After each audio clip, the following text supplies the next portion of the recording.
شیر اور خرگوش کی دلچسپ کہانی۔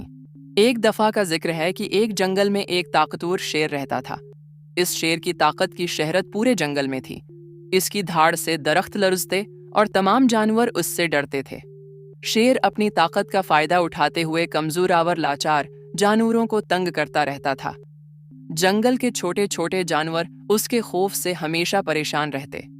ایک دن شیر نے سوچا کہ اس کے علاقے میں جتنے بھی جانور ہیں ان سب کو اس کے سامنے آنا چاہیے تاکہ وہ اپنی طاقت کا مزید مظاہرہ کر سکے۔ اس نے اعلان کیا کہ ہر جانور کو روزانہ اس کے سامنے آ کر اپنی تسلی کے لیے پیش ہونا ہوگا۔ جو جانور اس کے سامنے نہ آیا وہ اس کے غضب کا شکار ہوگا۔ یہ سن کر تمام جانور خوفزدہ ہو گئے۔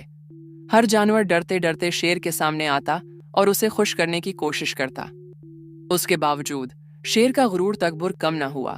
وہ ہمیشہ اپنے آپ کو جنگل کا بادشاہ سمجھتا تھا اور باقی جانوروں کو حقیر سمجھتا تھا۔ ایک دن شیر کے سامنے ایک چھوٹا سا خرگوش آیا۔ خرگوش کو دیکھ کر شیر ہنسا اور کہا، تمہاری کیا اوقات ہے کہ میرے سامنے آؤ؟ تمہاری زندگی میں کوئی اہمیت نہیں ہے۔ تمہیں تو میری دھاڑ سے ڈر کر تھر تھر کانپنا چاہیے۔ خرگوش بولا، آئے شیر بادشاہ، آپ بہت طاقتور ہیں، لیکن یاد رکھیں کہ طاقت ہمیشہ جسم میں نہیں ہوتی بلکہ دل میں ہوتی ہے۔ شیر نے مسکرا کر کہا، میں تمہارے جیسے چھوٹے جانور سے کیا سیکھ سکتا ہوں؟ خرگوش نے جواب دیا، شیر صاحب، یہ ایک حقیقت ہے کہ آپ جتنے طاقتور ہوں، لیکن اگر آپ کسی کمزور کی مدد کریں تو وہ آپ کا دوست بن سکتا ہے، اور جب کبھی آپ مشکل میں ہوں گے وہ آپ کی مدد کرے گا۔ شیر ہنستے ہوئے بولا، مجھے کسی کی مدد کی ضرورت نہیں، میں خود اپنی طاقت سے سب کچھ کر سکتا ہوں۔ چند دن بعد شیر شکار کے لیے گیا، لیکن شکار کرتے ہوئے وہ ایک جال میں پھنس گیا۔ شیر نے بہت کوشش کی مگر وہ باہر نہ نکل سکا۔